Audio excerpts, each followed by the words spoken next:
Summer 1462. The greatest army on earth marched to crush a tiny kingdom. They expected a quick war. Instead, they found a forest. But the trees weren't trees. 20,000 screaming corpses, arranged like art. The Sultan took one look and ran. This is the true story of Vlad the Impaler. And the day terror defeated an empire. They said the screams rolled across the plains like thunder. Summer 1462. The Ottoman Empire. Fresh from conquering Constantinople and shattering dynasties, marched toward a small principality called Wallachia, expecting a swift campaign. Days, perhaps weeks. Instead, the advance stalled when an odor drifted across the countryside. Death, decay, and something indescribably foul. The front ranks slowed. Scouts froze in their tracks. And when the Ottoman forces crested the final hill before the capital, they saw it. Forest, except the trees weren't trees, they were people. 20,000 bodies raised on sharpened stakes arranged in geometric precision across the valley. Soldiers who had marched under the same banners now hung, suspended in the air, swaying in the wind. Many had rotted in the sun for weeks, skin blackened and swollen. Others still clung life-writhing, choking, unable to scream anymore. The sight was so overwhelming that the Sultan himself, the conqueror of the Byzantine world, took one look, turned his horse around, and ordered a retreat. This wasn't a battlefield. It was psychological warfare executed on an industrial scale. But the real horror was this. It wasn't the act of a madman. It was deliberate strategy engineered to fracture the minds of the most powerful military machine on earth. The popular stories about Vlad the Impaler barely scratch the surface. Not because they exaggerate, but because they leave out the parts that were even worse. This is the unfiltered account of how Vlad III transformed terror into a weapon that reshaped empires. And by the end of this, the most disturbing truth becomes clear. The brutality aimed at bodies was only half the plan. The real target was the human mind. To understand how a ruler reaches the point of designing a valley of impaled corpses, the story must rewind to a question.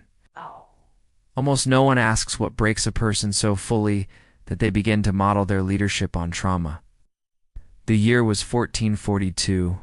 Vlad was 11. His father, Vlad Tedral, known as the Dragon, made a political gamble with the most formidable power in the region, Sultan Murad II of the Ottoman Empire. The terms were simple. Tedral kept his throne in Wallachia. In return, he surrendered his two youngest sons as hostages, not symbolic gestures, living insurance. Vlad and his younger brother Radu were removed from their homeland and delivered deep into Ottoman territory. They weren't thrown into dungeons. They were placed inside imperial palaces at Edin and later Anatolia. Dressed in fine silks, educated by scholars, fed well, trained by elite soldiers. On the surface, it looked like privilege. But the reality, it was controlled indoctrination. Every lesson, every punishment, every act of discipline served one purpose: shaping hostages into assets. While official histories often gloss over this period as education, the environment functioned more like a laboratory of imperial psychology. This was where Vlad spent the most vulnerable years of his life, ages 11 through 17, observing the empire that would one day become his enemy.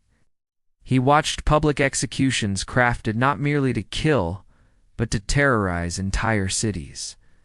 He studied how the Ottomans enforced obedience through fear, spectacle, and precision.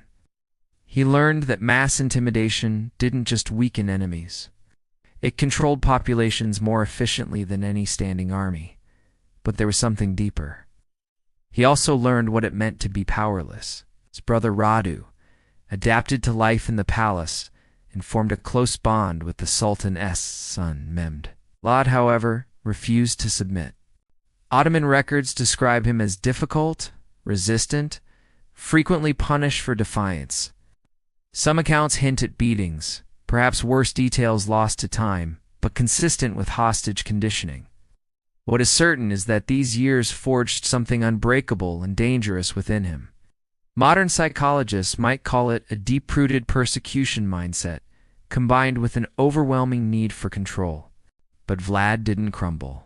He cataloged everything, every punishment, every technique, every calculated method of fear. Piece by piece, he was constructing an internal arsenal. In 1448, after 6 years in captivity, Vlad was released and returned to Wallachia. He was 17. 2 months later, chaos erupted. His father was murdered by rival Bore families. Noble factions notorious for switching allegiances between Ottomans and Hungarians whenever it benefited them. His older brother Messia was brutally killed, reportedly buried alive. Vlad returned home only to be surrounded by treachery and political sharks. There was no one left to trust. And this is where the story shifts. Revenge wasn't his only goal. Vlad wanted to reshape Wallachia, using the tactics that had once imprisoned him. Everything the Ottomans had demonstrated, psychological warfare, theatrical violence, strategic terror, he planned to refine into something they had never encountered from a European ruler, but he couldn't move immediately. For the next 6 years, he lived in exile, studying war strategy, political maneuvering, and the weaknesses of both Ottoman and Hungarian power structures. Then in 1456, backed by Hungary, Vlad seized the Wallachia throne, and the persona history remembers as the Impaler began to emerge. His coronation feast should have been a moment of unity. Instead, it became a declaration of how his rule would operate. Vlad invited the boyar families, many of whom had participated in his father's downfall and his brother's murder. Dozens arrived in their finest garments, confident they were attending a celebration and prepared to pledge their allegiance. The great hall shimmered with decorations. Wine flowed, music played, the nobility relaxed, unaware they were already trapped. Midway through the feast, Vlad stood and asked a question that sounded disarmingly casual. "How many princes of Wallachia have you lived under?" The older nobles, proud of their longevity, shared their answers. 10, some said. Others claimed a dozen rulers. What they didn't realize was that they were boasting about their skill at outliving leaders, often by betraying them. Vlad smiled. Then his soldiers moved in. Every boy who had answered was seized on the spot. But Vlad didn't kill them immediately. The calculated mind behind the later impalement fields was already at work. He divided the nobles into groups based on age and physical strength. What followed would set the template for his reign. One built on eliminating threats, dismantling treacherous elites, and ensuring that no rival could ever undermine him again. The older nobles, the men who had engineered the destruction of Vlad's family, were dealt with first. They were taken outside the palace walls and impaled immediately, not quickly and not mercifully. The stakes were prepared with the same cold precision that defined every part of Vlad's rule. Sharpened, rounded, and positioned to avoid vital organs. Death came slowly, sometimes over hours, sometimes across entire days. Their screams filled the air as Vlad turned his attention to the next phase of his plan. The younger and healthier boyars, along with their families, were marched north, toward the ruins of Boynari Castle. Stripped of noble garments and forced across 50 miles of harsh terrain, they reached the crumbling fortress only to discover that their choice was no choice at all. Either rebuild the fortress with nothing but their hands or be killed. For months they dragged stones up the mountainside, worked in the cold until their skins split, and labored under the watch of soldiers who offered no sympathy and no rest. The noble finery they once wore rotted off their bodies. Blood replaced silk, sweat replaced gold. Many died from exhaustion long before the castle took shape. The few who survived were transformed forever, broken physically, mentally, and socially. Vlad's purge wasn't only vengeance, it was a complete restructuring of Wallachia's political order. The boyar class that had manipulated rulers for generations was demolished. In its place, Vlad installed a new elite people whose survival depended entirely on him. Fear wasn't simply a byproduct of his methods. It was the glue binding his new government together. But this was still internal. The Bojar's Wallachia, the world beyond his borders, was about to learn what Vlad's rule truly meant. In 1459, Sultan Mehmed II, the same Mehmed who had known Vlad as a child in the Ottoman palace, sent envoys demanding the annual tribute established under Vlad's father.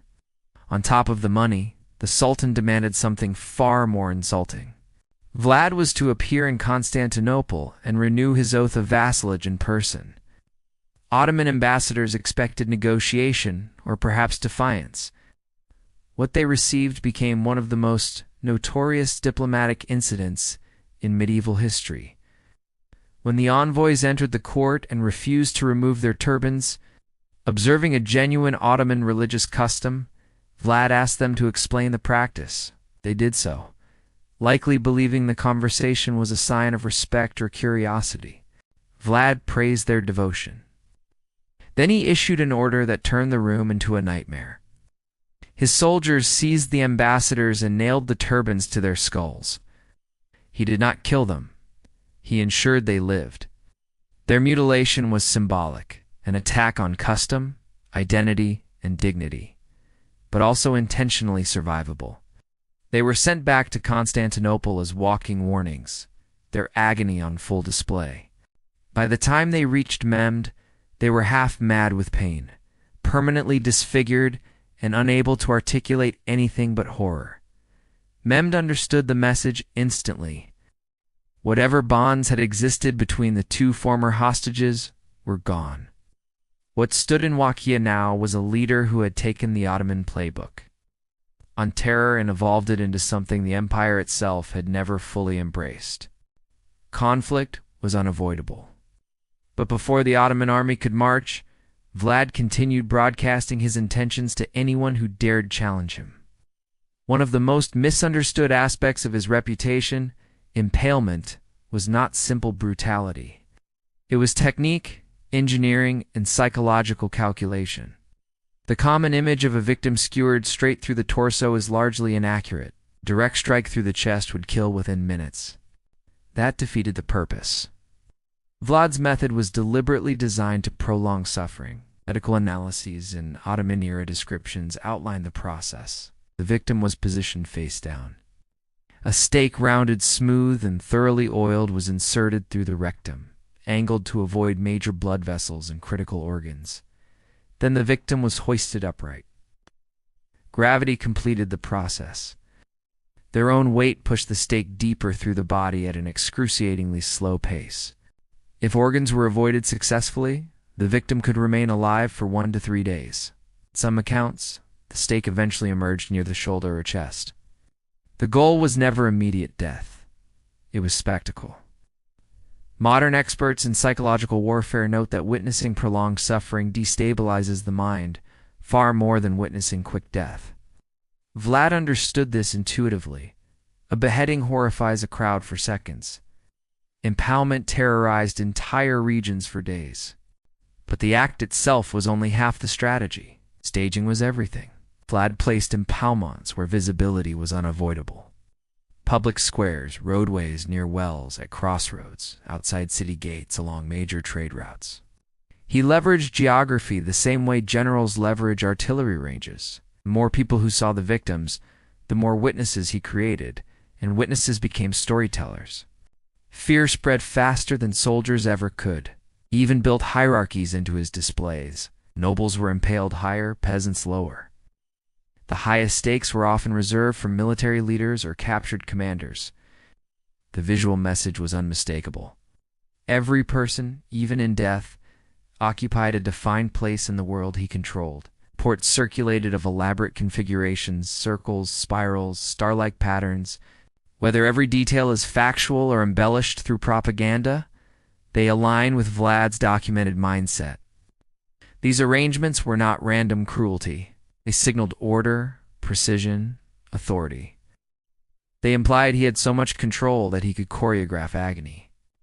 A German pamphlet from 1462, part propaganda, part eyewitness testimony from Saxon merchants, claimed Vlad sometimes dined among the impaled. According to these accounts, he had a table placed in the center of the killing field, eating calmly while surrounded by dying men, seemingly unbothered by the suffering around him. Even if exaggerated, the story endured because it matched the one truth. No historian disputes. Vlad used terror the way others used diplomacy, taxation, or law. It was infrastructure. It was policy. It was the foundation of his rule.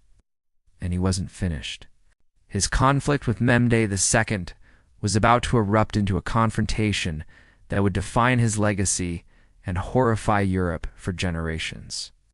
Whether the specific dining ham-paled incident happened exactly as the pamphlets claimed will probably always be debated. But the purpose behind the story isn't up for debate. The message was unmistakable. Vlad was telling the world he operated far beyond the normal boundaries of human behavior.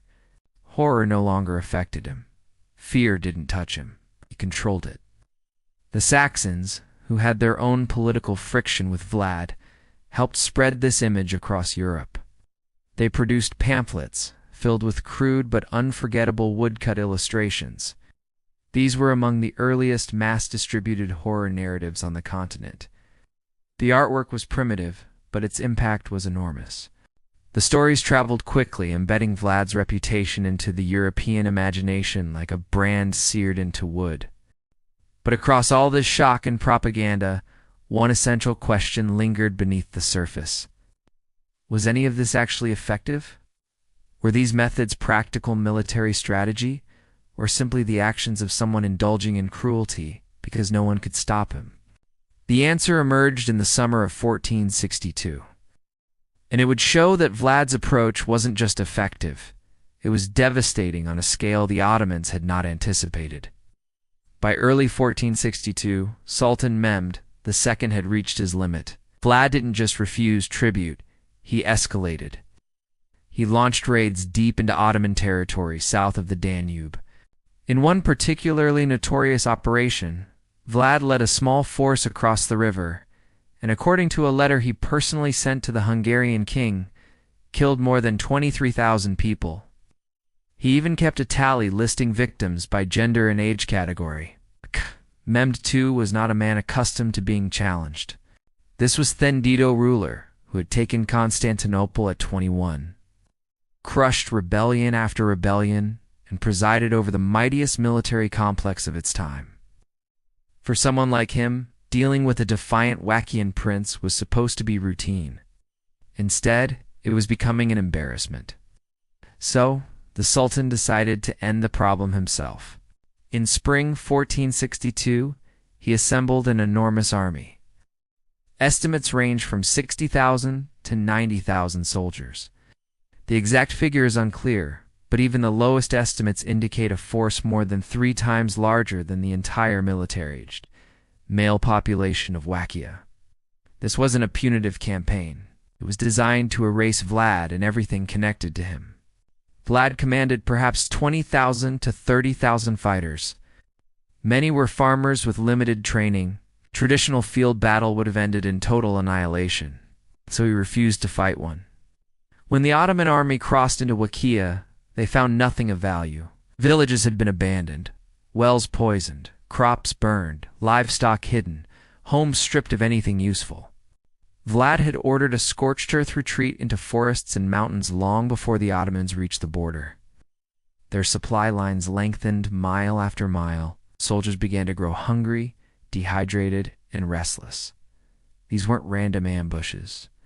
Vlad had spent years training specialized strike groups for guerrilla warfare. Units of 50 to 100 men slipped into Ottoman camps under darkness, assassinating sentries, stealing into tents, setting fires, slaughtering supply animals, and then melting back into the night before alarms could spread.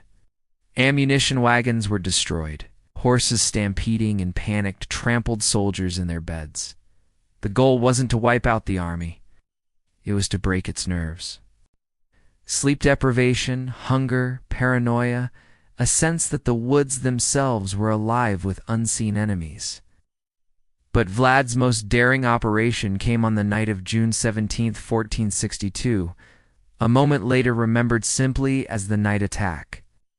Captured Ottoman soldiers revealed the Sultan's camp position near Targovent, guarded by the elite Janissary corps.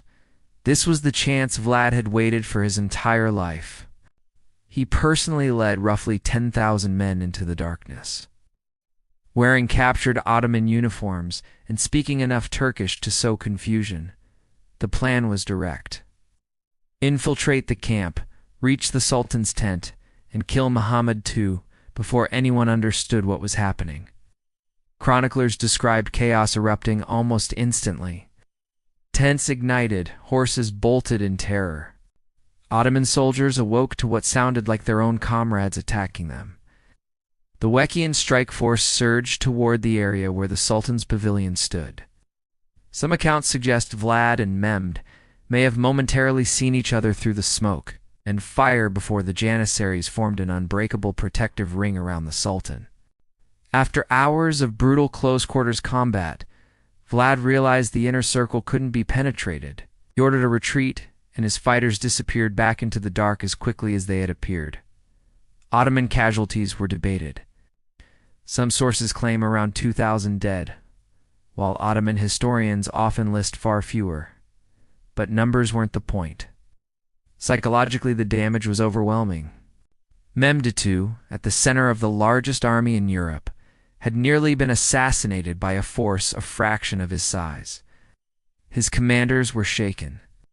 His soldiers hadn't slept properly in weeks. Their morale collapsed under the constant awareness that an enemy they couldn't see, hear, or predict had almost killed the most powerful man on the continent. They continued marching toward the Wallachian capital. With each step, suspicion replaced confidence. The countryside seemed dead. Every burned village looked like a trap. Every shifting shadow looked like Vlad's men preparing for another strike. And then they arrived at Targovent. Nothing written can truly replicate what they found on the approach to the capital, but historians have tried. The first wave of soldiers caught the stench long before they saw the source. Anyone who has ever encountered a dead animal in the heat of summer might imagine the smell. Now multiply that by thousands, and then add the sickening sweetness of decomposing human flesh that hangs in the air like a physical barrier. Then the stakes came into view. First a few, then dozens, then hundreds, and soon it became clear that the field did not end. Contemporary accounts describe a forest of the dead stretching nearly 2 miles long and more than half a mile wide. The Ottoman soldiers who approached that site weren't just witnessing death. They were walking into the most advanced psychological weapon in medieval Europe. Vlad had prepared this nightmare landscape long before the Ottomans arrived. Weeks, possibly months, were spent capturing soldiers, deserters, and pro-Ottoman locals from earlier border clashes. He kept many alive solely to build this display. By the time Mehmed's army approached, some bodies had been decaying for weeks under the summer sun. Others had been impaled more recently, and a few, according to multiple chroniclers, were still alive on the stakes. The Byzantine historian Leonos Chalkokondyles, who interviewed eyewitnesses, wrote that the groans of the dying carried across the entire plain. Some victims had hung there for days, their bodies slowly failing, but their consciousness still intact. They were too weak to yell, too injured to move, but still aware of their suffering. Even hardened Ottoman soldiers, men who had taken cities, survived siege warfare, and witnessed their own share of brutality, began vomiting. Reports described troops refusing orders, stumbling away from the site in shock. Others deserted entirely, willing to face execution rather than march deeper into a valley of the dead. At the center of the entire scene stood the tallest stake of all. Mounted on it was Hamza Pasha, a high-ranking Ottoman commander captured in an earlier engagement. Vlad had left his military garments intact, or what was left of them, and positioned the corpse directly along the route Mehmed would travel. It was a message delivered without words. If this is what I do to your generals, imagine what waits for you. Sultan Mehmed II, victor of Constantinople, commander of countless campaigns, stopped his horse. Counts differ on the exact reaction, but the most accepted version comes again from Chalkakandals. It is impossible to take the country of a man who performs such deeds. One who can wield power in this way is formidable indeed. This wasn't admiration, it was recognition. Mehmed realized he wasn't facing a normal rival. He was confronting a strategist who had taken Ottoman-style fear tactics and pushed them far beyond anything the empire had ever attempted. And by that point, the Ottoman campaign was already unraveling. Supply lines were overextended. Vlad's scorched earth policy had deprived the army of food. The night raids had demolished morale. Commanders were whispering that retreat was the only rational option, but the forest of the impaled was the breaking point. It wasn't a military defeat, it was psychological collapse. Within days, Mehmed ordered a withdrawal. He left the detachment under Vlad's brother Radu, now an Ottoman-backed rival, to continue pressuring Wallachia, but the Sultan himself led the main force back toward Constantinople. The most powerful military superpower of the era had marched into a small principality with overwhelming numbers and superior resources and turned back because fear had achieved what conventional warfare could not. Vlad had won, but victory carried a cost, and the next chapter revealed something tragic. Terror may win battles, but it eventually consumes the one who wields it. One might expect Christian Europe to celebrate Vlad as a hero after he repelled the Ottoman Empire. In some ways, he was praised. The Hungarian king acknowledged his success. The Pope reportedly commended his defense of Christendom. But they misunderstood something crucial. Vlad couldn't simply switch off the methods that had saved his nation. By late 1462, he was impaling wash and merchants for overcharging customers. He was impaling nobles for rumored disloyalty. Entire villages faced impalement for minor offenses. The tactics forged to confront an existential threat became his default response to every problem, large or small. His internal support crumbled quickly. Radu, backed by Ottoman funds and soldiers, positioned himself as the rational alternative to Vlad's escalating brutality. Hungarians distanced themselves as Vlad's behavior became increasingly unpredictable. The very same terror that had saved Wallachia was now isolating its ruler. In November 1462, just months after forcing the Sultan to retreat, Vlad fled into Hungarian territory. And here is one of the harshest ironies in medieval history. His supposed ally, King Matthias Corvinus, imprisoned him. The charges remain debated. Some say Matthias forged letters to make it appear Vlad was negotiating secretly with the Ottomans, giving the king an excuse to detain him. Others argue Vlad was simply too dangerous, too unstable, and Hungary preferred to sideline him quietly.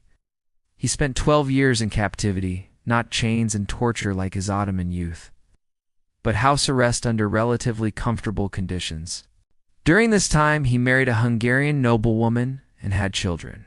Accounts describe him as obedient, disciplined, and even adapted to court life. In 1476, opportunity returned. Wallachia had fallen into chaos under weak rulers. With the help of Stephen the Great of Moldavia and Hungarian military backing, Vlad regained the throne in November 1476. He held power for perhaps 2 months. In either December 1476 or January 1477, Vlad was killed in battle against an Ottoman force near Bucharest. Details remain murky. Some chronicles claim he died when his own troops, unfamiliar with his new armor, mistook him for an enemy. Others maintain he was surrounded and overwhelmed by Ottoman soldiers. What is known is the aftermath. His head was severed, preserved in honey, and sent to Mehmed II in Constantinople. It was displayed as proof that the Wallachian threat was extinguished. After a lifetime of psychological warfare, terror, and rebellion, Vlad ended as a trophy in the capital of the empire he had fought from childhood to death. His body was reportedly buried at Snagov Monastery on a small island. Excavations in the 1930s revealed a tomb empty. Its final resting place remains unknown.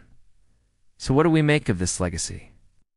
In Romania, Vlad III remains a national symbol, ferocious, uncompromising, and credited with preserving Wallachia autonomy during one of the most dangerous periods in its history.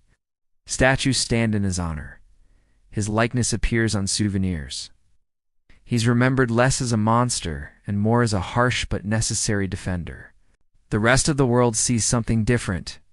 After Bram Stoker borrowed his name for the 1897 novel Dracula, Vlad became synonymous with vampirism, bloodlust, and supernatural cruelty. Ironically, this fantasy version hides the more disturbing truth, because the real horror is simple. Everything Vlad did was human. He wasn't an inhuman beast.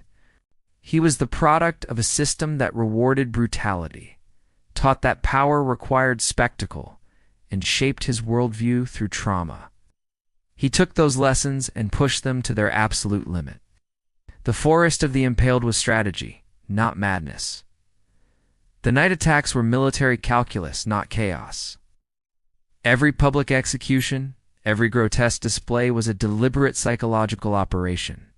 And the most unsettling part, it worked. Against staggering odds, terror accomplished what armies couldn't. The question isn't whether Vlad was evil. That answer is obvious. The real question is what his success says about human nature and how easily fear can bend the world when wielded with precision. History's darkest chapters aren't just stories of what happened. They're warnings about why it worked. If you want to keep uncovering the brutal truths that textbooks prefer to avoid, subscribe, because the most important lessons aren't in the victories. They're hidden in the shadows we're afraid to examine.